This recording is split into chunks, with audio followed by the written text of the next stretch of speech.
வணக்கம் friends, welcome back to விஎஸ்எல்வை tasty kitchen. இன்றைக்கி நம்ம வீட்டில் ஸ்பெஷலான ஹெல்தி டேஸ்டி ரெண்டும் சேர்ந்த முருங்கை கிரேவி தாங்க செய்ய போகிறோம். அயன், கால்சியம் எல்லா சத்துமே இந்த கிரேவியில் இருக்கும். இது பார்த்தீங்கன்னா மட்டன் கிரேவியோட டேஸ்ட்டை விட சூப்பராகவே இருக்கும். ரொம்ப சிம்பிள் ஸ்டெப்பில் எல்லோரும் ஈஸியாக ட்ரை பண்ண முடிகிற இந்த ரெசிபியை வாங்க எப்படி செய்யலான்னு பார்க்கலாம். இன்றைக்கி நான் 3 முருங்கைக்காய் கட் பண்ணிவிட்டு வாஷ் பண்ணி எடுத்திருக்கேன். ஒரு மீடியம் சைஸ் வெங்காயம், 3 தக்காளி, ஒரு பச்சை மிளகாய், கொஞ்சம் கருவேப்பிலை எடுத்திருக்கேன். இப்போ ஸ்டவ் ஆன் பண்ணி கடாய் வச்சிடலாம். கடாய் லைட்டாக சூடானதுக்கப்புறம் 3 ஸ்பூன் அளவுக்கு எண்ணெய் சேர்த்துக்கோங்க. கடுகு, உளுந்த பருப்பு, 1/4 ஸ்பூன் அளவுக்கு ஜீரகம், சோம்பு சேர்த்துக்கோங்க. கடுகு லைட்டாக வெடிக்கவும் கொஞ்சமாக கருவேப்பிலை சேர்த்துக்கலாம்.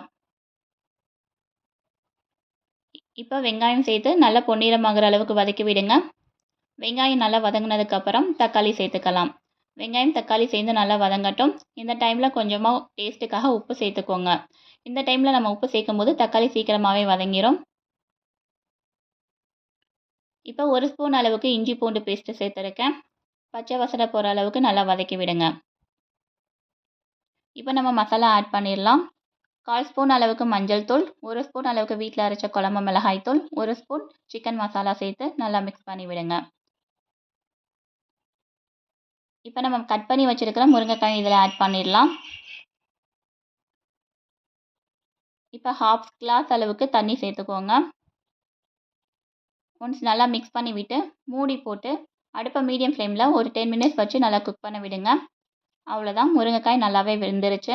முருங்கை கிரேவியும் ரெடி ஆயிடுச்சு. இப்போ கொத்தமல்லி தழை தூவிட்டு ஸ்டவ்வை ஆஃப் பண்ணிடுங்க. அவ்வளோதான், டேஸ்டியான முருங்கைக்காய் ரெசிபி ரெடி ஆயிடுச்சு. ஃப்ரெண்ட்ஸ், இன்றைக்கி நம்ம முருங்கை ரெசிபி எல்லாருக்குமே பிடிச்சிருக்கும் நம்புகிறேன். இந்த ரெசிபி ட்ரை பண்ணிவிட்டு உங்கள் ஃபீட்பேக்கை கமெண்ட்டில் கண்டிப்பாக ஷேர் பண்ணுங்கள். வீடியோக்கு லைக் பண்ணிவிட்டு மறக்காமல் உங்கள் ஃப்ரெண்ட்ஸ்க்கும் ஷேர் பண்ணுங்கள். விஎஸ்எல்வை டேஸ்டி கிச்சனை சப்ஸ்கிரைப் பண்ணிவிட்டு பக்கத்தில் இருக்கிற பெல் ஐக்கான் கிளிக் பண்ணிடுங்க. தேங்க்யூ ஃப்ரெண்ட்ஸ், தேங்க்ஸ் ஃபார் வாட்சிங். பாய்.